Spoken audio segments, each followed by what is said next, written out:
mato a mis hijos y luego me suicido. El psicópata no se suicida. El que mata a sus hijos y luego se suicida es otro tipo de homicida. Fui víctima de un psicópata, no puedo hacer nada, me tengo que conformar con la realidad que me ha tocado. No, porque entonces lo que tú quieres decir es abandono mi tarea como ser humano de vivir una vida responsable y una vida que tenga propósito porque he sido víctima de esta persona. Me dijo, mira, esta persona cuando consiguió lo que quería de mí, un día sin yo esperarlo me dijo, mira, esa persona que tú has amado ha desaparecido. Tú para mí no eres nada. Todo psicópata busca dominar. Hola, ¿qué tal? Muchas gracias por estar con nosotros. Estamos en la grabación de este primer podcast y bueno, se está grabando desde Valencia, en España, y tengo el gran honor de tener como padrino y como primer invitado a Vicente Garrido, catedrático de Educación en Criminología en la Universidad de Valencia, y es para mí un gran placer que seas el primer invitado a este espacio. Muchísimas gracias. Un placer para mí, estoy encantado de ser protagonista de este primer episodio que espero sea el primero de otros muchos y que tu canal pues tenga la audiencia que seguro se va a merecer. Muchísimas gracias y pues bueno, empezamos, que tenemos mucho que comentar. Primero que nada, quisiera como sobreviviente de un psicópata integrado, primero quisiera agradecerte todo el labor, todo el trabajo que has hecho y todo lo que has escrito para abrirnos, abrirnos los ojos a las personas que hemos atravesado esa parte tan difícil y tan oscura de la vida, ¿no? Uh-huh. La verdad es que sí, que es una de mis motivaciones fundamentales en el ámbito de la investigación y de la docencia. Como tú sabes, llevo más de 30 años estudiando los psicópatas y justamente en estos momentos considero que tenemos que pasar el ámbito de lo que es el folclore, digamos, popular, la cultura popular, donde nos hablan de los psicópatas, los asesinos en serie, etcétera, y hacer un esfuerzo para diseminar este problema en el ámbito de la salud pública. Porque yo siempre lo digo, la psicopatía es un problema de salud pública. No tiene necesariamente que ver con, como veremos a lo largo de esta charla, con criminales, asesinos, aunque por supuesto los hay psicópatas, ¿no? Pero es algo que afecta en realidad a toda la población. Y es sorprendente que en México y en otros lugares de Iberoamérica, pero de hecho también en Europa, se hable poco de la psicopatía cuando estamos hablando de la salud de la población, en un sentido amplio, ¿verdad? No solamente referido a los problemas físicos, sino también a los problemas mentales. Y mira, algo que me ha llamado mucho la atención y bueno, hablando, ya tendremos oportunidad de hablar de tu libro que es una lectura obligada para todas las personas que quieran involucrarse en el tema, que quieran conocer un poco más.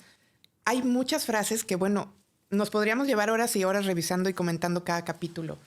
Pero, pues bueno, mi misión actualmente es precisamente visibilizar el tema de la psicopatía y el daño que causan, porque ahorita que nos empieces a hablar de las estadísticas, los números, los porcentajes, es alarmante la posibilidad que hay de que todo el mundo tenga a alguien cerca, ¿no? Y no únicamente hablando en el ámbito político, sino ahora vamos a centrarnos más en el ámbito del trato directo del día a día. Uh-huh. Y pues bueno, eso es algo que definitivamente hay que hacer un esfuerzo para que la gente lo conozca. Sí, si tú me lo permites, yo creo que lo primero sería explicar muy brevemente lo que es el psicópata y luego el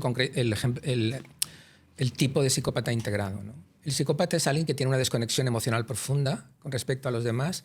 Eso significa que no ha interiorizado una serie de valores básicos que para nosotros son fundamentales a la hora de orientar nuestra vida, valores que tienen que ver con nuestra responsabilidad, con el sentido del afecto, la lealtad, y que hace que en definitiva nuestra vida tenga un sentido, ¿no? Porque aquellas personas que están sin ningún tipo de trato o relación y que construyen su vida simplemente pensando en sus intereses personales, pues quizá puedan llegar a tener éxito, pero probablemente van a ser personas muy desgraciadas. Entonces, tu espectador, las personas que te sigan, tienen que pensar que por diferentes razones, que ahora no podemos entrar, hay que pensar que por diferentes razones hay personas que desde su niñez no han establecido una conciencia fundamentada en el aprendizaje de afectos y normas derivados de sus padres. Porque si tú te lo planteas de una manera muy sencilla, ¿cómo se crea la conciencia? La respuesta es porque tú vas interiorizando aquellas normas y valores que tus padres, porque tú los amas, te enseñan. Como tú quieres ser todo para tus padres, tú asumes lo que tus padres te enseñan y lo interiorizas. Repito que los psicópatas eso no lo hacen. Entonces, privados de ese afecto primigenio y básico que nos hace seres plenamente humanos, es decir, morales, lo sustituyen por lo que yo llamo el último motivo del psicópata, que es la obtención del poder. Ya que ellos no pueden verse satisfechos por ser alguien importante y compartir la vida con determinadas personas, su única manera de realizarse es siendo los primeros, los más fuertes, los más poderosos. Y utilizar a los otros como medio para ese fin. Porque si tú no empatizas, ni tienes compasión, ni encuentras que el otro es alguien igual de digno que tú, lo que vas a hacer es utilizarlo como un objeto. Por eso hablamos tantas veces de que el psicópata cosifica a sus víctimas. Si tú lo ves desde esta perspectiva, esta es la persona, como digo en mi libro, más peligrosa del mundo, porque no tiene ninguna inhibición. Esa frase, perdón haberte interrumpido, pero esa frase fue una de las que definitivamente quería desmenuzar un poco más, porque no únicamente cosifican a la gente, sino que disfrutan ese daño. Entonces, estando nosotros expuestos a ese gran daño que pueden causar, retomando un poco esa frase, ¿cómo podríamos abordarla de una manera que la podamos explicar un poco más ampliamente? Vale, si pensamos en por qué somos seres morales y con todos nuestros defectos del mundo intentamos que nuestra vida sea un añadido positivo a la vida de los demás y no un lastre, ni un fardo, ni un elemento de lamento y dolor para los otros, llegarás a la conclusión de que hay dos razones o dos mecanismos que son fundamentales en ese proceso de intentar ser buenas personas. Uno es temer la desaprobación, el rechazo, la crítica de aquellas personas que nos importan. También, en un sentido más amplio, si somos personas conocidas, el rechazo de la comunidad en la que yo me siento identificado. Y también, si el hecho que he cometido está penado por las leyes, el castigo penal, que puede ir desde multas hasta inhabilitarme para el ejercicio de mi actividad política, hasta, por supuesto, condenas de prisión, etc. Es decir, una parte me ayuda a ser un ser social y moral porque temo decepcionar y provocar el rechazo de los que amo, o bien un rechazo penal. Pero siendo esto importante, y no cabe ninguna duda que esto es un factor que juega a favor de lo que es el mantenimiento de la comunidad y de las normas, lo más importante no es eso, lo más importante son tus propias normas, tu propio sistema de valores de principio, lo que llamamos una conciencia. Es decir, el hecho de que a ti te supone un problema interno, una angustia, una ansiedad, violar principios que los has asumido desde pequeño. Curiosamente, en el caso de la psicopatía, esos dos mecanismos no existen. No lo tienen, en absoluto. Por una parte, a ellos les da igual la desaprobación de los demás. Muchas veces incluso se jactan de contar con enemigos o con personas que les desaprueban, porque de algún modo se ven así notificados, se ven validados.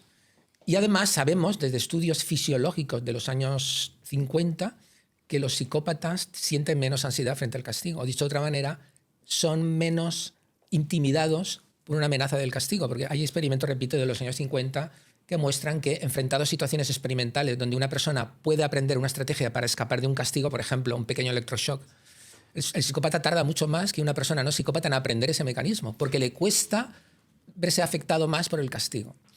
Pero tampoco, como acabo de explicar en un principio, tampoco tiene conciencia. Y sin embargo, aunque ellos no son muy vulnerables a esa intimidación, ejercen mucha intimidación en su manera de actuar con los demás. Bueno, claro, porque ese es su modo de funcionamiento. Su modo de funcionamiento básicamente es dos. Uno, manipulando o engañando, de tal manera que la otra persona accede a tus deseos y forma parte de tu cosmovisión o de tu mundo de una manera, en principio, no querida o no deseada, pero finalmente asumida. O dos, lo hace por miedo o por coacción. Estos son los dos mecanismos que utiliza. Entonces, dependiendo de las circunstancias en las que esté, dependiendo del tipo de persona a la que quiera depredar o llegar a dominar, utilizará una estrategia u otra o alternará entre una estrategia y otra. Y una parte yo creo que cuesta mucho trabajo entender como víctima es darte cuenta de que todo ha sido una creación, manipulación y ejercer hacer cualquier cosa que sea necesaria para poder llegar a tener acceso a una víctima que han elegido. Sí, según mi experiencia, porque a la hora de escribir este libro pues he abierto mis archivos. Yo tengo aproximadamente 150 casos comprobados de psicópatas integrados, psicópatas criminales tengo también muchos. Muchos más. Sí.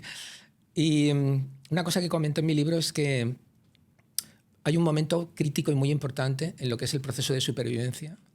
Y es cuando tú aceptas la realidad, la dejas de distorsionar, y eso requiere valor, hablo del coraje. Mucho. Requiere coraje porque de pronto tienes que mirarte al espejo, en un sentido metafórico, y tienes que abandonar tus aspiraciones o aquellos ideales o aquellos deseos que tú tenías cuando empezaste este tipo de relación y darte cuenta que te han engañado. Que todo es falso. Desde el principio.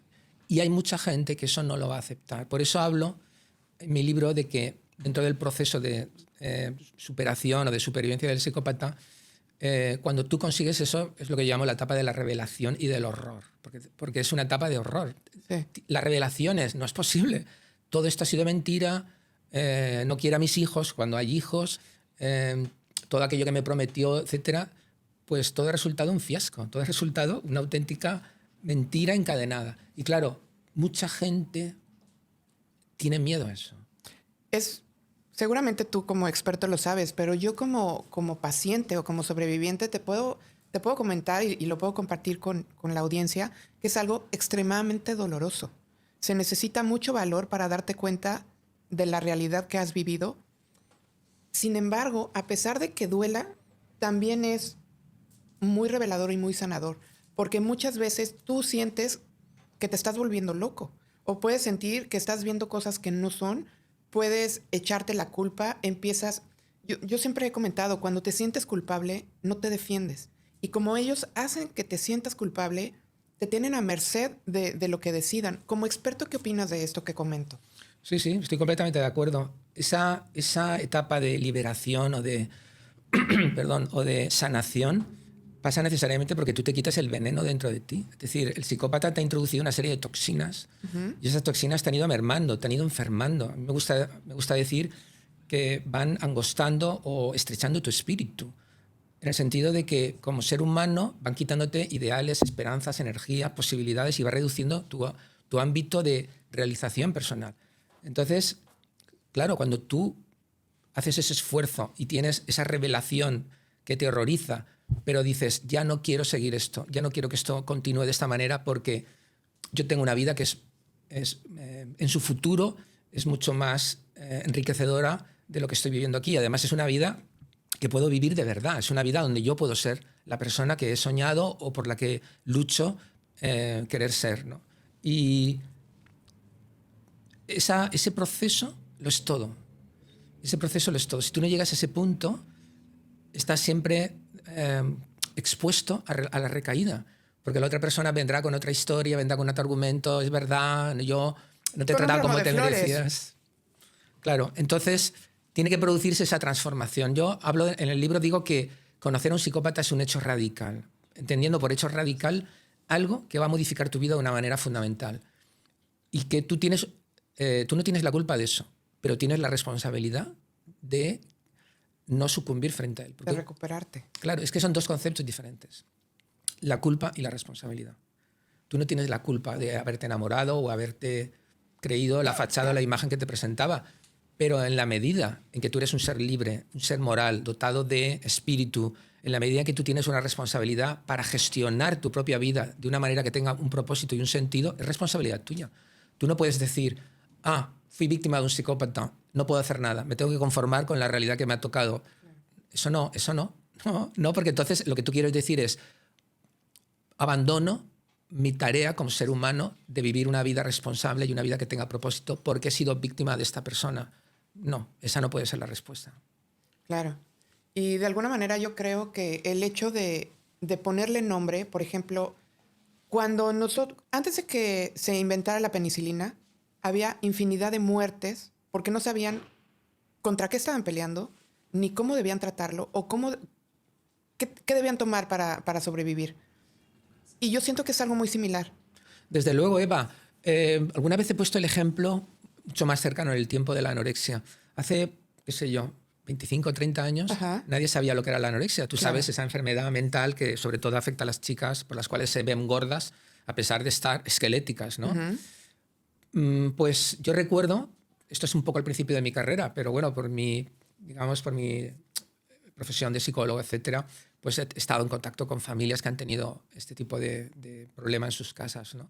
Y yo recuerdo al principio de todo que los padres hablaban y me comentaban, no, es que mi hija tuvo un problema, resulta que no quería comer. Para los padres no tenía eso ningún sentido, porque veían a su hija que pesaba 30 kilos y decía, no, estoy gorda. Y entonces, ¿qué es lo que hacían? Pues obligarlas a comer, como es lógico, ¿no? Para una persona que no conoce cuál es el problema. Claro, ahora todo el mundo, o en general la gente que tiene un mínimo de cultura, sabe lo que es la anorexia y sabe que es un problema mental. No es que simplemente la niña tenga un capricho porque quiere ponerse unos jeans con una talla menos, ¿no? Yo creo que esto justamente esa es lo que caracteriza, como tú me bien has comentado, la etapa de la psicopatía actual. La gente no sabe lo que es. La gente piensa que son asesinos en serie, son monstruos depravados que van secuestrando y torturando a mujeres o a niños. Y desde luego que entre estos hay psicópatas, no cabe duda, y probablemente de los peores. Pero la mayor parte de los psicópatas o bien no son criminales, es decir, son lo que yo llamo psicópatas funcionales, forman parte de nuestras relaciones sociales, nos casamos con ellos, trabajamos con ellos, o bien son criminales ocultos. Ocultos en el sentido de que están llevando a cabo una actividad que quizá a lo mejor no es particularmente, ¿cómo diría yo?, tremenda o terrible, pero puede ser muy perturbadora. Por ejemplo, malos tratos psicológicos, por ejemplo, estafas en empresas, en ocasiones también, por ejemplo, pornografía infantil, en fin, delitos que son perjudiciales, como es lógico, para la sociedad, que también puede afectar a la familia, pero que no son, ¿verdad?, asesinos en serie ni gente que se va comiendo cuerpos que vemos en las películas gore. Entonces, ese tipo de psicópata funcional es el más habitual. Es el psicópata que, sin tener grandes posiciones de poder, sin ser un criminal que da lugar a hacer un true crime, ¿verdad?, por la gravedad de sus crímenes, como mínimo expande la miseria moral, como mínimo expande la infelicidad. ¿Por qué? Porque todo psicópata busca dominarte. Y eso significa que si tú estás con alguien y aspirabas a continuar tus estudios, pues probablemente no lo puedas hacer. Si tú aspirabas a que tus hijos tuvieran un padrastro que les ayudara a crecer y a ser personas, pues has hecho una mala inversión, porque va a ser un modelo pésimo para tus hijos y no se va a preocupar de ellos. Claro. Si tú esperabas a alguien que te confortara y que te ayudara a seguir el proceso de convertirse en una persona madura, vas a llevarte la sorpresa de que va a ir machacando tu autoestima y va cercenando tus posibilidades para realizarte. Si tú confiabas en que la relación con tus padres podía mejorar y estrechar los lazos con tus sobrinos, te das cuenta que te aísla, que te separa, porque él dice que tu familia es absolutamente inaceptable. Y de pronto te vas encontrando con que todo tu mundo está menguando y tú te vas asfixiando porque no acabas de entender qué pasa con esta persona. Si me prometía todo, si yo lo consideraba mi alter ego, ¿no?, mi arma gemela. Sí. Y de pronto te das cuenta que no es así. Mira, hace muy poco tenía la oportunidad de hablar con una mujer que ha tenido una relación con un psicópata funcional y me dijo algo muy claro, ¿no? Me dijo, mira, esta persona cuando consiguió lo que quería de mí, que era una cuestión económica, un día sin yo esperarlo me dijo, mira, el Andrés, por decir un nombre, porque no es un nombre, el Andrés que has conocido ya no existe. Esa persona que tú has amado ha desaparecido. Tú para mí no eres nada. Eso fue lo que le dijo. Eso es muy raro que suceda. Muy raro, lo sé, y se lo dije. Es muy raro. Aunque siempre sucede, nunca lo dicen o no lo reconocen. Pero yo tengo una teoría al respecto, y es que este hombre es un poco raro, y yo creo que de esa manera se evitaba tener que fingir. Se cansan de fingir, no pueden. Yo creo que de esa manera le decía, mira, a partir de ahora no me molestes. A partir de ahora no me molestes porque tú ya sabes cuáles son las reglas del juego, entonces no te hagas la pesada. Yo creo que lo hizo por su infinita pereza para continuar fingiendo, ¿no? Claro. A partir de ahora, tú a lo tuyo. Es una cosa interesante, sí. Pero lo digan o no, el resultado es que tú te vas a dar cuenta. Es el mismo. Mira, Vicente, algo que me ha llamado mucho la atención, mensajes que tengo de la gente que me sigue. De repente una chica me dice, Eva, acabas de describir a mi abuelita. O me estoy dando cuenta que mi hermana tiene unos rasgos de psicopatía. ¿A qué voy con este comentario? Que no es únicamente, y eso es importante comentarlo con la gente que nos ve, no es únicamente en cuestión de relación de pareja. Y justo como lo mencionas, en el caso de esta chica era la abuelita, la hermana, la madre. Hay mujeres psicópatas que también son muy destructivas. ¿Nos quieres contar un poco más? Sí, por supuesto que hay mujeres psicópatas. Lo que ocurre es que tenemos menos acceso muchas veces a estos casos por varias razones. Primero, porque algunos hombres que son afectados por las mujeres psicópatas tienen vergüenza y no les gusta aparecer, digamos, como alguien débil, alguien que ha sido manipulado, y tienen menos tendencia a buscar ayuda, aunque sea de una manera privada, que en el caso de una mujer. Otra razón es porque efectivamente hay más hombres que mujeres. Aproximadamente 7 hombres y 3 mujeres de cada 10. Lo que significa que dobla un poco más, ¿no? Y una tercera cuestión es porque es más visible la acción del psicópata masculino. La mujer utiliza más lo que podríamos denominar las artes de la seducción, del engaño, es más sutil, utiliza más la manipulación del contexto para aislar y, de alguna manera, dejar sin poder social a la persona. Y es muy raro que utilice la violencia. También puede ser la femme fatale en cuestión de atracción sexual y ese tipo de cosas. Sí, desde luego ese estereotipo cultural yo tengo muy claro que está basado en la idea de la mujer que tiene una psicopatía, que manipula, que miente, que no ama, pero que puede darte la impresión de que esta mujer es lo más extraordinario que has encontrado, ¿no? Sin duda. Y en ese sentido la femme fatale correspondería a la imagen de la psicopatía. Sí, pero en mi libro pongo ejemplos de mujeres psicópatas, porque desde luego que existen. El hombre es más violento, utiliza más la fuerza física, utiliza más la hostilidad expresada, la amenaza, lo hace mucho más que la mujer. Y en ese sentido, por estas razones, es más visible. ¿Cómo podemos ayudar a la gente a identificar a los psicópatas? Hay que distinguir en qué fase te encuentras. Mira, una cosa muy interesante en la que estoy trabajando ahora, con vistas a un próximo libro futuro, es en todo mi archivo de todos estos casos de psicópata integrado, estoy viendo ahora qué personas fueron eficaces a la hora de cortar antes la relación. De tal manera que algunas, la mayoría mujeres, aunque también tengo algunos hombres, de tal manera que algunas mujeres fueron, por así decirlo, mucho más rápidas, viendo el problema y escapando. Y es muy interesante comparar qué fue lo que hicieron esas mujeres a diferencia de las otras. ¿Cuál sería el ejemplo de la mujer que más ha tardado? Pues la mujer que lleva muchos años de la relación, la mujer que ha tenido hijos. Obviamente no estoy echando la culpa para nada de esto, ¿no? Pero bueno, es evidente que si tú tienes una relación de unos meses, por ejemplo, y cortas la relación, pues has tenido la aptitud, en ocasiones quizá también la suerte, de evitarte un problema, ¿no? Muy largo. Un problema muy grave. Ahora, por ejemplo, en mi caso, que duró casada con él 4 años, el problema no se terminó con el divorcio. Al contrario, lo más fuerte y las experiencias más fuertes y más dolorosas fueron cuando intenté dejarlo, habiéndolo dejado y cuando yo ya estoy segura de que no quiero nada con él. Y ha regresado en diferentes etapas de la vida. Ok, vale, son dos cosas completamente diferentes. La primera es los indicadores de la psicopatía. ¿Vale?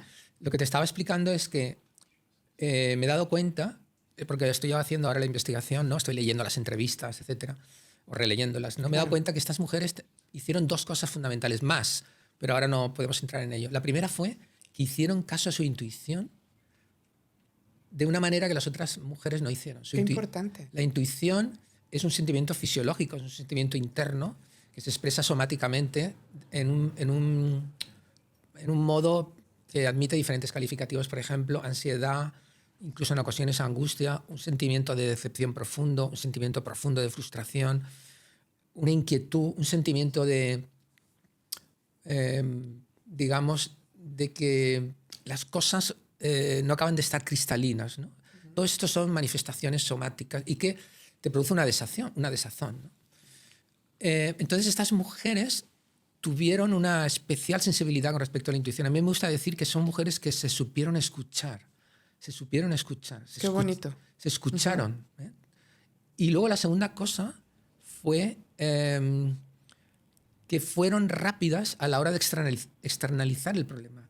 Hay una cosa en psicoterapia que se llama la teoría del problema. La teoría del problema es cuál es la razón o la causa que piensa el paciente o el cliente que da lugar al problema que él tiene. Entonces decimos que, por ejemplo, el paciente tiene la teoría del problema de que toda la culpa es de su abuelo que abusó sexualmente de ella, por decir algo, ¿no? Y yo me di cuenta que estas mujeres fueron relativamente rápidas, pero claro, todo esto es muy relativo, ¿no? Porque a lo mejor si te cuento que algunas de las que he visto que fueran rápidas tardaron 2 años. Y tú puedes decirme, Vicente, 2 años es rápido. Y digo, bueno, 2 años puede ser rápido comparado con quien está 14. O toda una vida. O toda una vida, ¿no? Toda una vida. Para mí, rápido es antes de que se produjeran daños importantes. Esta es un poco la definición operativa, ¿no? Para ser concreto de lo que significa daño, ¿no? Por ejemplo, no has creado una empresa y te has arruinado, no has tenido hijos. Claro. No te ha machacado mentalmente y has generado una depresión, no te has aislado completamente de tus amigos y has perdido tu trabajo. He definido el daño de una manera objetiva, ¿no? Entonces, pero bueno, para no aburrir a tus espectadores, estas mujeres tenían una teoría del problema rápida y acertada. Reconocieron que el problema era esa persona. Claro. Reconocieron que el problema era la relación, de tal manera que no pasaron por esas etapas que quizá tú también has vivido de preguntarte, bueno, yo soy una persona que no vale la pena, me lo está diciendo, es verdad que yo no estoy a su altura, es verdad que soy idiota, es verdad que estoy loca, en fin, todas las cosas que el otro te va diciendo para que tú te las vayas creyendo. No, claro, eso es una teoría del problema pésima para ti como víctima y muy buena para él. Y estas mujeres no, estas mujeres fueron rápidas en la intuición y fueron rápidas en ubicar el problema en la relación. Y muy objetivas. Precisamente creo yo que creyeron en sí mismas, se aferraron a lo que era su identidad, a sus valores, quizá también a las personas, quizá no con seguridad, a las personas que para ellas eran importantes, y llegó a la conclusión de decir, oye, no, yo no soy el problema. Es que esta persona fue la que ha empezado esta vida tan miserable que yo tengo, ¿no?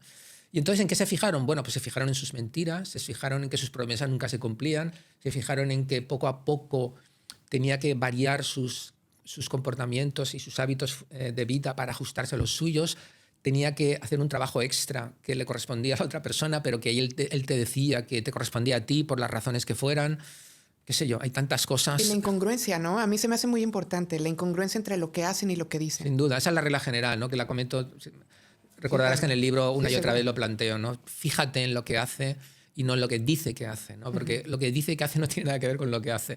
De verdad que hay tantas anécdotas. Algunas me dan mucha risa. En el libro tú comentas... Claro. No, y tiene que haber también un poco de humor. Sí, como en el libro, si recuerdas, comento que hay veces que me he tenido que reír, ¿no? Cuando estoy con ellos porque digo, no es posible. O sea, no es posible que esta persona piense que yo me puedo tragar esto, ¿no? O no es posible que sea tan vanidoso o que sea tan absurdamente egomaníaco. Claro. Y entonces hay veces que de verdad tengo que hacer un esfuerzo para no reírme.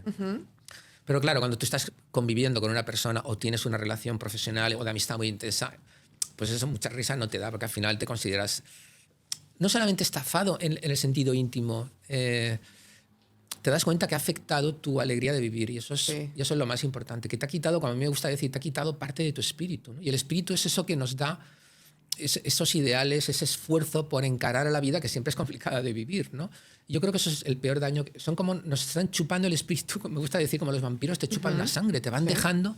Te van drenando. Te van dejando sin energía. Y en relación con lo que antes comentabas, claro, si ojalá cuando tú hayas dicho, se ha acabado, a partir de aquí arreglemos las cosas que tenemos pendientes y tú por aquí y yo por allá. Ojalá esta fuera el final de las relaciones, porque muchas veces no lo es. ¿Y por qué no lo es? Si no te quieren, la respuesta es porque si tú has sido suya, si tú le has pertenecido, le has afectado en su autoimagen. Y para ellos su autoimagen es algo muy serio. Mira, lo más importante en el mundo para ellos es la imagen que tienen y la imagen que proyectan. Por eso muchas veces se vuelven muy hostiles si descubren que tú has filtrado algo de lo que ellos hacen en la intimidad. Eso a ellos les pone muy nerviosos. Porque de pronto, cuando vayan a hablar con su tío o con su abuelo o con su compañero de trabajo, el otro sabe que tú hiciste o dijiste o estás haciendo o diciendo estas cosas que son horribles, y tú sabes que son horribles, tú sabes que no son socialmente bien vistas, y de pronto esa imagen se ha empañado y vas a tener que defenderla, y eso a ellos les pone muy hostiles y les mata.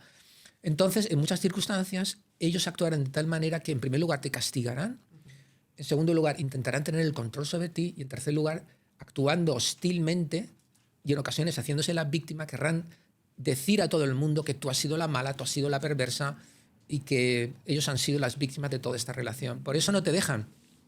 Yo digo, con algún toque irónico, lo que pasa es que, claro, en un sentido general no es una buena idea, pero yo siempre digo, mira, lo mejor que te puede pasar es que encuentre pronto otra víctima.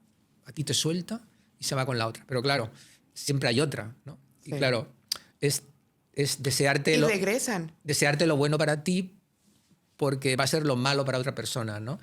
Pero es cierto, en la realidad pueden regresar o no, depende. Aquí hay variaciones, porque si lo que ha encontrado es, entre comillas, mejor que lo tuyo, te puede abandonar. Y tan solo acordarse de ti si tiene cuestiones que demostrar a la otra persona. Por ejemplo, alguien que, si tú tienes hijos con esta persona y él no tiene ningún interés en tus hijos.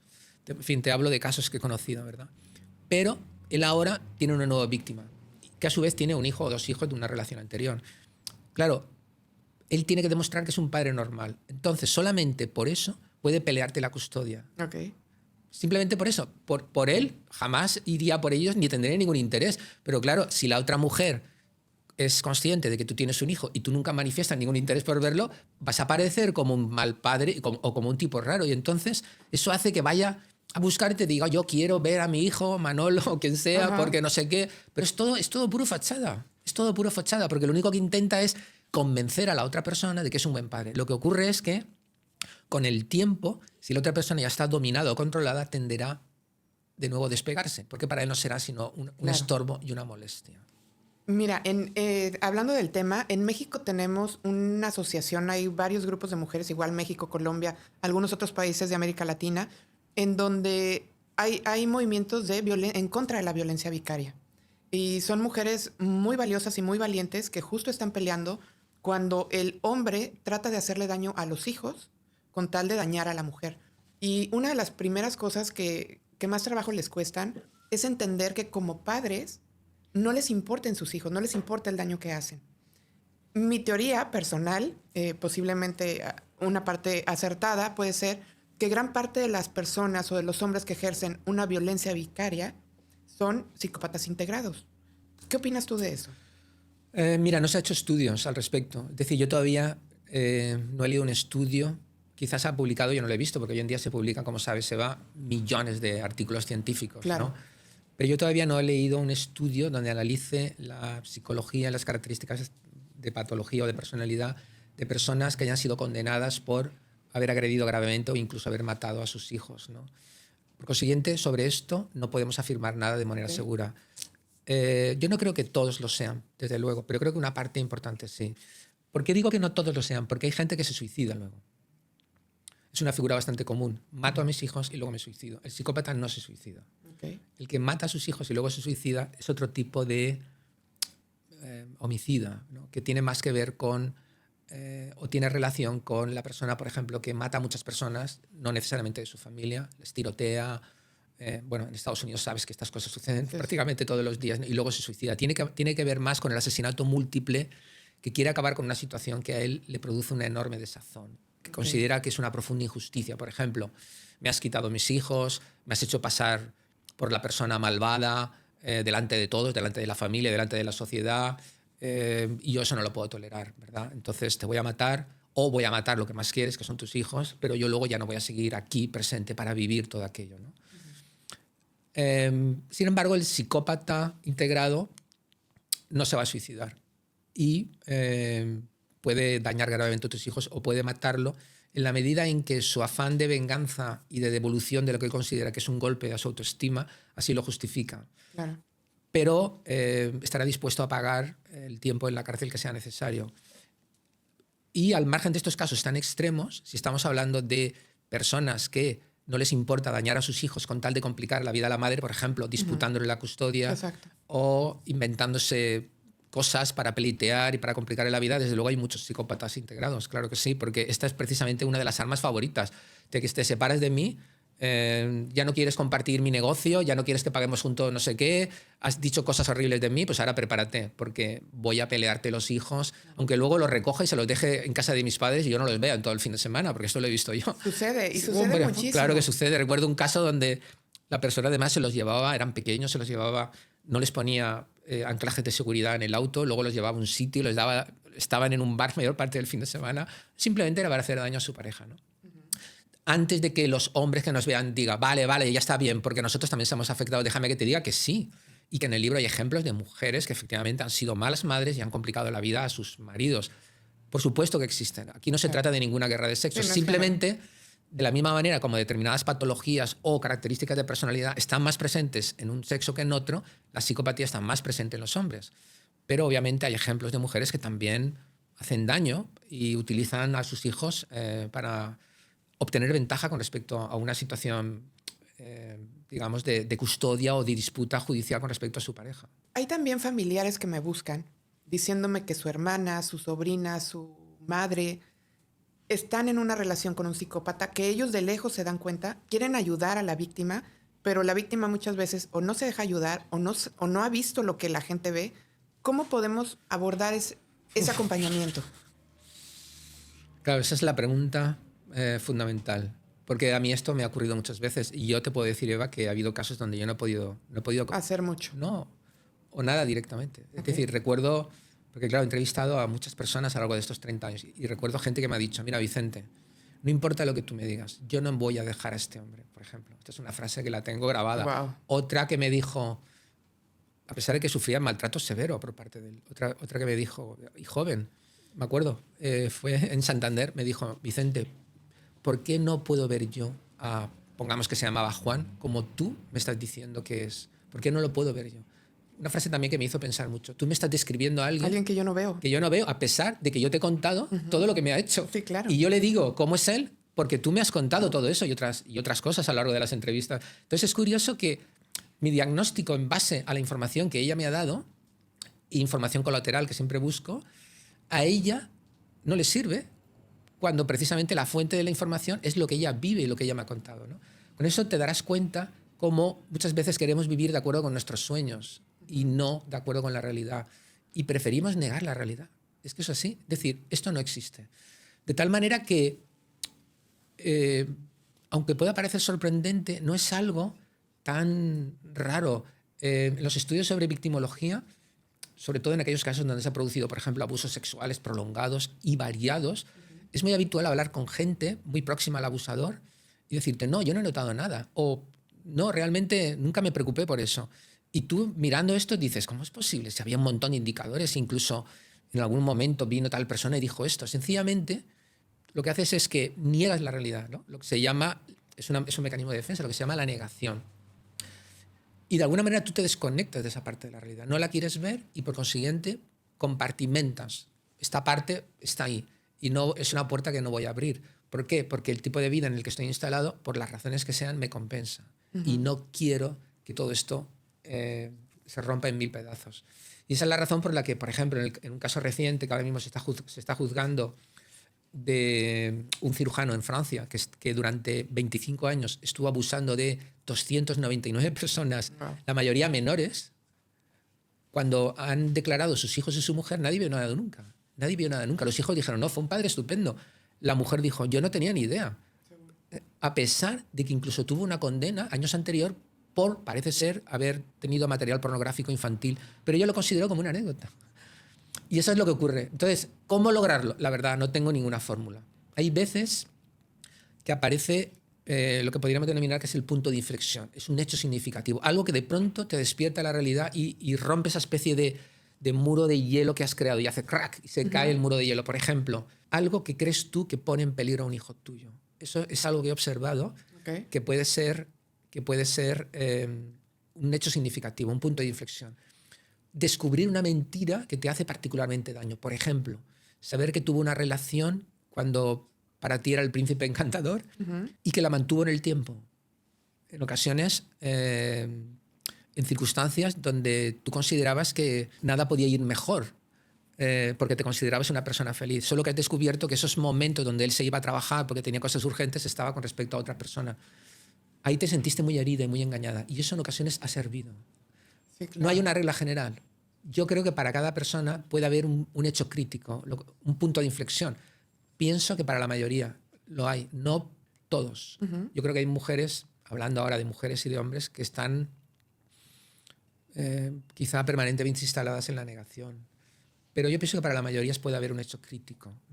Un hecho crítico y precisamente estar escuchando constantemente toda la información que tú a través de tu libro, lo que yo estoy pretendiendo a través de mi canal, de mi trabajo. A mí me gustaría pensar que todo lo que tú comentas y vas a comentar en este canal y todos mis libros, puedo actuar como una especie de, digamos, disolvente, aunque sea lento, de este muro de negación, ¿no? Porque, desde luego, si tú no oyes y no conoces el problema, te va a resultar mucho más difícil, ¿no? Pero es importante ese momento en el que tú te atreves a dar ese paso, ¿no? El que tú hiciste, el que otras personas han hecho, y enfrentarte a la situación que es tan dolorosa de sentirte engañado, de sentirte o engañada. Descubrir que una parte de tu vida, larga o corta, ha sido simplemente un ejercicio de manipulación y tú has caído en eso. Y eso a la gente le duele porque a nadie le gusta sentirse engañado, ¿verdad? Pues bueno, lo que nos quedaría como familia, entonces, como amigas, es hacer un acompañamiento completo, poder compartir este tipo de información. Poder compartirla, pero no acosar, digamos, en el sentido figurativo, con el hecho de, oye, te tienes que separar. O sea, no, eso no debe ser nunca agresivo, porque la persona tenderá a aislarse. Ok. Si tú vas a tomar una actitud particularmente, vamos a llamarle agresiva o muy intrusiva, probablemente la otra persona se va a retirar porque le resulta demasiado doloroso. Yo creo que es mejor recomendar lecturas, recomendar películas, hacer comentarios que puedan ser relevantes y darle la sensación a esa persona de que tú siempre vas a estar presente. Okay. De que tú, cuando esa persona lo necesite, vas a estar ahí y no juzgarla. Porque mucha gente se siente juzgada y mucha gente no da ese paso porque van a pensar que he sido un imbécil, van a pensar que soy una idiota. Y eso les tira para atrás. Entonces es muy importante no juzgar.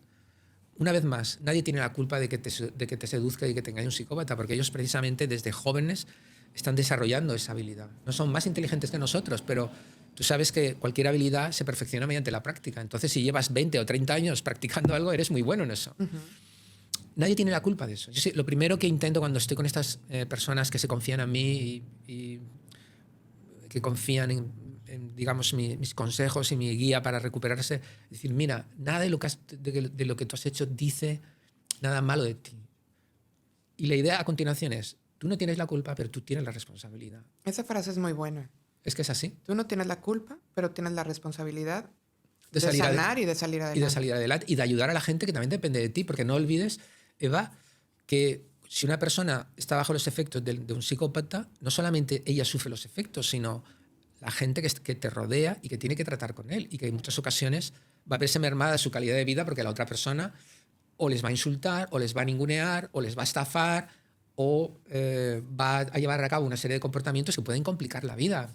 Porque hemos hablado de la familia, pero si te hablara de la empresa, bueno, gente que pone en jaque el patrimonio de toda una familia. Y si hablamos de la política... O de todo un país o del mundo entero, ¿no? Si hablamos de la política, yo no te cuento. Sí, sí, sí. Lo vimos en el libro y bueno, ahí está para que cuando nuestros espectadores lo puedan leer, van a entender por qué las risas de este momento, porque la verdad hay mucha información muy valiosa, muy actual y muy evidente.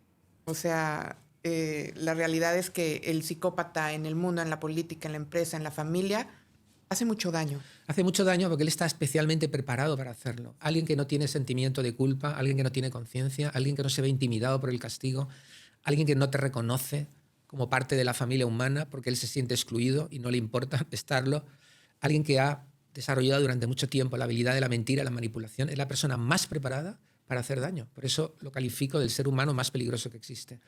Y aun cuando no se le vea o no se le reconozca en un terreno, en un ámbito social, en los medios, su acción está ahí, sus efectos están ahí y pueden ser muy destructivos. De la importancia de un canal como el tuyo, Eva. Gracias. Yo te animo a proseguir en este camino que has iniciado para dar voz a todas estas personas que quieren acercarse aquí y puedan contar no solamente sus penurias, sus problemas, las experiencias que han tenido, sino también sus éxitos. Sí, por supuesto. Esto es muy importante. ¿Qué hicieron para salir de esa situación? ¿Qué circunstancias supieron manejar? Porque esas cosas también son muy importantes. El psicópata no es, lo digo en mi libro una y otra vez, no es un ser todopoderoso, no es superior a ti. Tú tienes más fuerza porque tú tienes valores, principios, gente a la que te quiere, simplemente que juega con nuestra credulidad, con la idea de que en un principio y a priori pensamos que una persona que dice algo está siendo sincero. Porque esta creencia es fundamental, si no la sociedad no podría funcionar. Claro. Si tú no te fiaras de lo que dijera la gente, sencillamente no podría existir la dinámica de la sociedad. No podrías tú confiar en que efectivamente la empresa te trajera el televisor que ha quedado contigo o que tal persona llevara su parte del trabajo que tenías que presentar en una empresa. Sencillamente nadie se podría fiar de nadie. Entonces, esa credulidad básica que es fundamental para el funcionamiento de la sociedad y de la vida diaria es su gran baza. Salvo que tú por algún motivo estés avisada y sepas que esa persona no es de fiar, tú le vas a dar credibilidad. Y si él tiene habilidad en manejar los argumentos y las emociones, porque ellos son hábiles también valorando tu vulnerabilidad, evaluando si tienes grietas en tu personalidad, pues es lógico que te haga daño, ¿no? De ahí, una vez más, la importancia de hacer esta prevención social acerca de la psicopatía.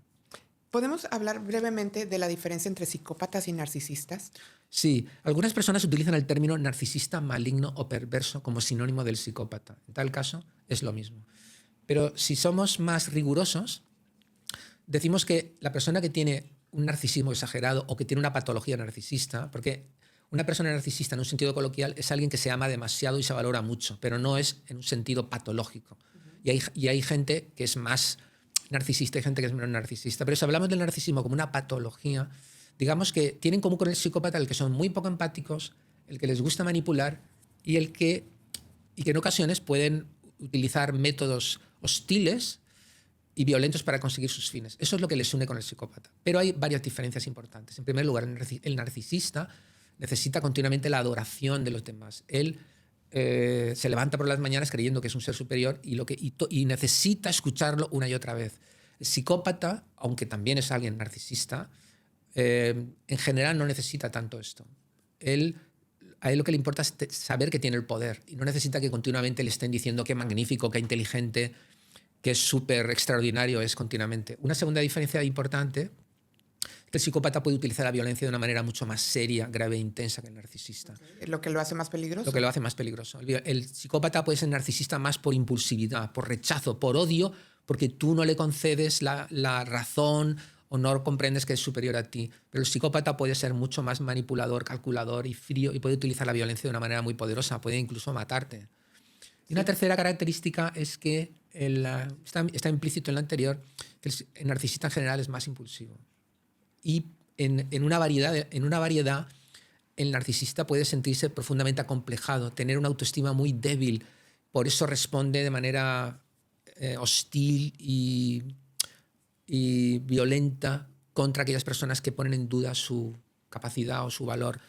El psicópata no tiene este problema con la autoestima. El psicópata está muy seguro de que él es superior a ti, de que él es un tipo especial, y si él se irrita es porque no le haces caso y porque intentas escaparte de su control, no porque él diga, me ha llamado tal cosa.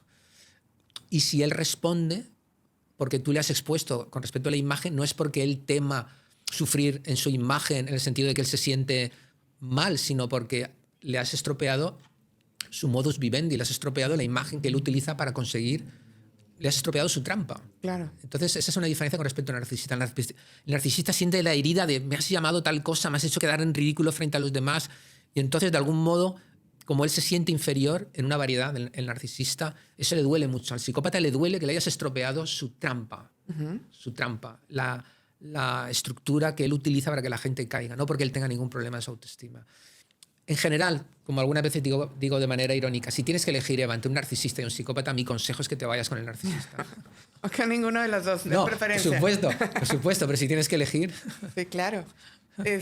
Hay algo que te escuché por ahí comentar y sugerir. El hecho de tener una plática emotiva o emocional para poder evaluar y poder poner ahí un poquito a prueba a tu pareja, a la persona de la que dudas, que es... Bueno, a ver, este es un comentario que alguna vez he hecho, pero que tiene... intentando reflejar el problema que tiene el psicópata con respecto a esa ausencia de profundidad a la que antes me he referido, profundidad emocional, que es también ausencia, digamos, del plano espiritual. Si entendemos por el plano espiritual ese elemento de nuestra personalidad que tiene que ver con nuestros valores fundamentales, nuestros afectos más profundos, nuestros ideales, digamos, el propósito con el cual orientamos nuestra vida, podemos decir que es el plano menos egocéntrico, el plano que tiene que ver más con nuestra faceta de alguien que intenta tocar la eternidad o intenta encontrar un sentido a la vida, ¿no? Es ese plano donde claramente no estamos hablando de psicología, no estamos hablando de la inteligencia, sino que estamos hablando de cosas que nos conectan, si tú quieres llamarlo así, en un sentido profundo con lo que es el género humano, ¿no?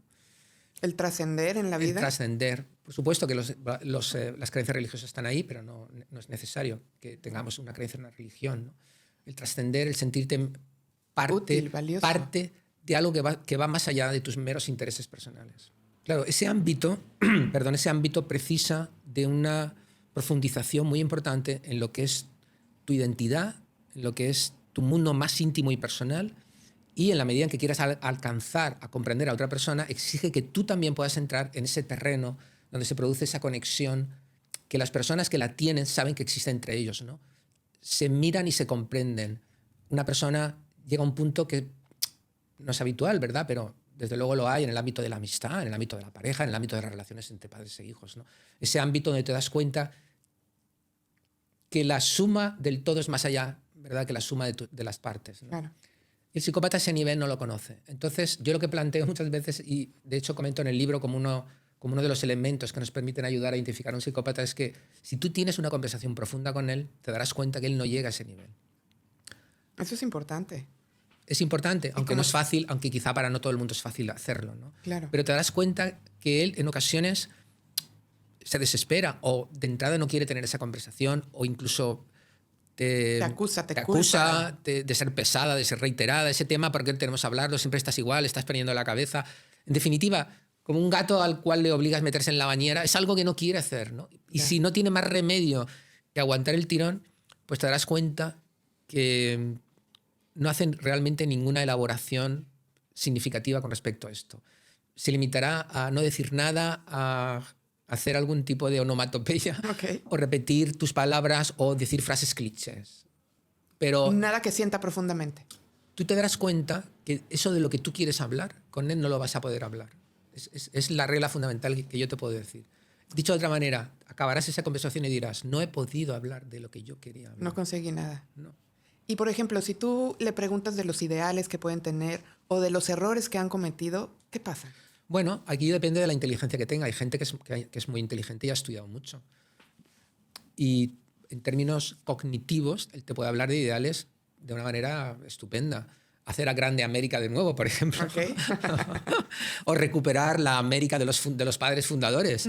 O limpiar la sangre de los americanos. Sí, claro. Fíjate, los ideales ahí son, entre comillas... Defender la cultura aria o la raza aria, ¿no? Es decir, que formular ideales todos los puede formular. Ahí no vas a encontrar a un psicópata, digamos... No te va a servir. No. No, en el terreno de las declaraciones, no. Si el psicópata ha estudiado, ahí no lo vas a pillar, no. Tiene que estar en el terreno íntimo, ¿no? En el close-up, ¿verdad? En la distancia corta. Es ahí donde lo puedes encontrar. En el sentimiento. Sí, definitivamente. Pero aunque sea hablar de nuevo de Trump, es que hay ejemplos muy buenos, ¿no? Cuando Zelensky hace unas semanas fue a hablar con él para ver si podía ayudarle a detener la guerra, y él sabes que estaba dispuesto a ofrecer la mitad de los llamados minerales raros, ¿no? Que son muy importantes ahora como fuente de energía. Y de alguna manera la conversación se complicó porque parece ser que él no le daba la razón a todo en Trump, a todo lo que quería Trump. Trump dijo una cosa que para mí era muy, muy, muy reveladora de lo que es la psicopatía. En un momento determinado, cuando Zelensky, y eso lo sabemos porque se retransmitió luego toda la entrevista, los 45 minutos, cualquiera la puede ver. Zelensky estaba intentando que se diera cuenta cómo la defensa de Ucrania era la defensa de los ideales de la democracia, ¿no? Una Europa libre, porque claro, al fin y al cabo, un dictador que está liderando pues, un régimen opresivo con las libertades había atacado a un país libre, ¿no? Y él estaba desesperado porque Trump eso no lo veía. Y en un momento determinado Trump le dice, pero tú no te das cuenta que no tienes las cartas suficientes para conseguir lo que quieres. Vas a provocar con tu comportamiento la Tercera Guerra Mundial porque no me estás dando la razón. Nada de, comprendo que estás luchando por una causa, comprendo que estás luchando por unos ideales. No, para Trump todo era ganar o perder. O eres un lobo o eres una oveja. Y eso es justamente la visión que tiene el mundo el psicópata. O tú para él eres un aliado útil, lo cual está haciendo Trump ahora para Putin, porque está siendo el tonto útil de Putin, porque Putin es mucho más inteligente que Trump, o eres un enemigo. O un estorbo. O un estorbo. Y entonces Trump lo que le estaba diciendo a Zelensky es, pero tú no te das cuenta que tú ahora no tienes poder. Si él pudiera expresarse más libremente de lo que se podía expresar, tendría que decirle, ¿no te das cuenta que a mí tus valores y tus ideales me importan un carajo? Claro. Y que yo lo único que quiero es que la gente haga lo que yo quiero que haga. Tú vienes aquí contándome de valores e ideales, tú eres un desgraciado. Y esa es justamente la visión que tiene un psicópata en la familia, en la empresa, en cualquier lado. Y muchas veces, gracias a estas personas que dominan el panorama mediático del mundo, podemos tomar ejemplos fantásticos. Para darnos cuenta cómo trabajan. Porque da igual el poder que tengan. La psicología es parecida, ya sea en el mundo reducido de tu familia o en el mundo interplanetario de lo que es el presidente de los Estados Unidos, ¿no? Claro. Y eso es lo que digo cuando digo no son capaces de tener una conversación realmente profunda. Porque para Trump los ideales, la democracia y la libertad no significan nada. La dignidad no significa nada. La gente que está sufriendo por supuesto, un daño colateral no significa absolutamente nada. Para él todo eso no tiene sentido, porque todo para él es un juego, como llaman ahora los teóricos que estudian esto de suma cero. Es decir, o gana uno y el otro pierde, o al revés. Pero no puede haber nada que haga ganar a los dos, que es justamente lo que, en teoría, un sistema civilizado debería intentar conseguir en el mundo, ¿verdad? Que la gente y los países vayan ganando a través de la colaboración. Para el psicópata eso no existe. si él puede y tú le das la oportunidad, te comerá vivo, porque él se alimenta de ti. Interesante, ¿no? Hay tantos ejemplos que tenemos. Vicente, para ir cerrando un poco la charla de hoy, sé que tú admiras y bueno, igual yo a Viktor Frankl, todo lo que es pues, lo que él nos ha dejado desde su libro y todo esto. ¿Cómo lo podemos aprovechar para salir adelante después de una relación con una personalidad con psicopatía? Me alegro mucho que me hagas esta pregunta, como se suele decir, porque efectivamente para mí Viktor Frankl ha sido uno de mis grandes faros desde que empecé hace ya muchísimos años en la psicología. Recuerdo que lo leí en el primer o segundo curso y junto con mi interés por la criminología, ahí nació también mi interés por toda la filosofía y la terapéutica que presentaba Viktor Frankl. Frankl nos dio 3 legados fundamentales que yo he comprobado que son de mucha utilidad cuando he tenido oportunidad de asesorar o de orientar a víctimas de psicópatas. La primera cosa que nos dijo es que nada de tu pasado te va a determinar tu futuro. El pasado puede ser lo más horrible y terrible que puedas haber existido, pero tú como ser humano cada día te reinventas.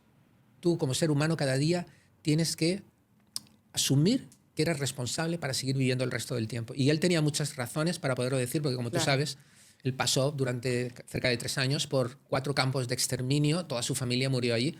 Y fíjate si él podría salir de ahí diciendo, soy una víctima, mi vida ya no tiene sentido y a partir de ahí no me hablen ustedes ni de Dios, ni de humanidad, Ni porque, de amor, el mundo, ni de nada. porque el mundo está absolutamente condenado, ¿no? Es decir, lo que le da una gran legitimidad justamente es que él ha pasado por todo esto. Y a pesar de haber vivido esas experiencias tan terribles, nos ha dicho, mira, el pasado no te va a determinar. Tú no eres víctima de tu pasado. Tú cada día tienes la responsabilidad de iniciar una vida que para ti tenga sentido. Y esa es una idea fundamental. La segunda idea es destacar lo que antes he dicho. La libertad existe, pero hay que hacer un uso responsable de la libertad. Y el modo en que esa nueva vida se puede reiniciar es haciendo un uso responsable de la libertad. ¿Qué significa?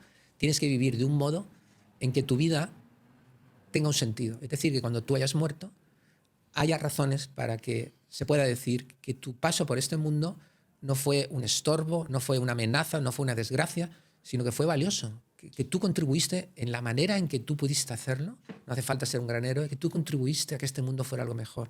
Porque él creía firmemente que la dignidad del ser humano se justificaba en la medida en que podíamos contribuir al bienestar común, al bienestar de todos. Y eso significaba desde hacer tu trabajo de manera honrada hasta entregarte a causas que merecieran la pena, hasta desarrollar una pasión artística importante, hasta contribuir con proyectos creativos o científicos. Había muchas maneras de hacerlo, ¿no? Y esta es una segunda idea muy importante. Y luego la tercera idea, que a mí me parece fantástica, es que él dijo que dentro de ti se encuentran los recursos para superar cualquier dificultad. ¡Qué grande! Dentro de ti. Escúchate, analiza tus sentimientos, tus pensamientos, tus ideales. Recuerda aquellas cosas que de ti hicieron un ser valioso, porque dentro de ti, si escuchas a tu conciencia, encontrarás el camino para salir adelante. Y diciendo esto, dijo, y a continuación actúa. No te quedes sentado, no te quedes esperando que venga alguien a salvarte. Está dentro de ti y actúa. Todos los días haz algo para que ese proyecto se haga realidad. Y justamente es muy interesante Viktor Frankl porque dijo, la conciencia es el órgano del sentido. Y justamente lo que no tienen los psicópatas es la conciencia. Por eso es la mejor antítesis y la mejor vacuna para luchar contra el psicópata es Viktor Frankl, que hizo de la conciencia el órgano del sentido, el órgano de una vida con proyecto, de una vida con sentido. Y justamente el psicópata no la tiene. Está maravilloso porque podemos con estos 3 puntos que nos has compartido, podemos empezar a trabajar en la sanación de muchas personas. Sin duda. Claro que sí. Es una realidad que está ahí a nuestro alcance, que podemos concretarla. Simplemente, Eva, hace falta expandir la voz. Sí. Y bueno, por eso estamos aquí y estoy verdaderamente agradecida porque yo sé que este libro es pues el trabajo de muchos años de estudio, de casos clínicos, de anécdotas vividas, ¿no? Porque, bueno, ciertamente tienes una experiencia enorme en cuestión criminal fuerte, pero también en cuestión de psicópatas que de alguna manera No sé, tú eres el experto, pero yo creo que muchos psicópatas pueden ser criminales y que no lo sepamos, ¿no? Sin duda. Una parte de los psicópatas integrados son criminales, claro que sí. Los personajes de las series de televisión, el asesino en serie por definición, es alguien integrado, Que no ha sido descubierto. con familia, con una empresa. Claro que sí. Violadores múltiples y reincidentes también. Son personas que tienen muchas veces su trabajo y su vida totalmente instalada, ¿no? Gente que está en empresas defraudando, adulterando los productos, contaminando el ambiente y mientras tanto pasan por ser hombres importantes en su comunidad. Claro que sí. En el tema de la cuestión de psicópatas que judicializan a las víctimas, inventando delitos, metiendo denuncias falsas, ese tipo de cosas es muy común verlo. ¿Habrá manera de hacer algo de manera legal como para poder advertir si en el juicio hay alguien con psicopatía, poder tratarlo de manera diferente? Depende. Porque hay casos en los cuales el juez puede pedir, al menos en España, en México no lo sé, pero en España hay casos en los que el juez, si estima que las partes implicadas pueden tener determinadas patologías, él puede solicitar que se les haga una valoración forense por parte de equipos que están al servicio del sistema de justicia. Pero si el juez no determina eso, no hay manera de plantearlo, porque sencillamente no va a haber ninguna valoración. Y si no hay una valoración, eso en un juicio no se puede presentar como un hecho. Aunque tú, como parte implicada, puedas decir que eso pues, responde a una determinada patología o a una determinada forma de ser desviada, pero no deja de ser la opinión de alguien, digamos, no profesional, y probablemente el juez eso en España no lo permitiría. Ok, y bueno, en México no suceden esas cosas como que el juez lo pueda pedir. No, es muy complicado. Verdaderamente si él quiere judicializar las cosas, si encuentra un tribunal sensible, porque hay tribunales, al menos en España, pues que son bien conscientes de este problema. No es lo habitual, pero bueno, pues felizmente cada vez más jueces y juezas son jóvenes y han estudiado criminología, en fin, no son solo, digamos, mentes jurídicas, ¿no?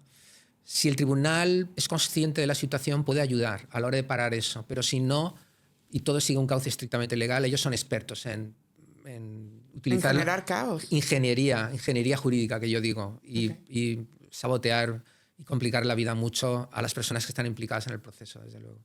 Entonces, pues bueno, lo que nos queda por hacer es Prevención, hacer visible el tema. Educación. Exacto. Eso es. Pues muchísimas gracias. ¿Algo que quieras comentar para cerrar? Pues no, de verdad que no. Solamente desearte que tengas mucho éxito, que este canal se haga popular y que vengan muchas personas a contarte experiencias. Y, una vez más, no solamente de sufrimiento, sino de éxito. Creo que tu canal podría conseguir cosas si los proyectos que van en el sentido de prevenir el desarrollo de este tipo de patologías o de ayudar a solucionar problemas o a mejorar síntomas que han surgido como consecuencia de este tipo de relaciones, tienen cabida ahí. Creo que es muy importante, ¿no? Que esto no sea un continuo lamentar. He conocido a esta persona, fue terrible, sino todo aquello que sirve para empoderarnos, para aprender cómo poder superarlos, porque es algo que ciertamente se puede hacer. Pasar la página y enfocarnos en lo que nos comenta Viktor Frankl, seguir, tal cual, seguir todo eso y... Muy importante. Y pues abrazar la vida, ¿no? Con lo que venga. Tal cual. Excelente. Pues muchísimas gracias, Vicente. Bueno, un placer. Un placer enorme. Hasta luego. Gracias.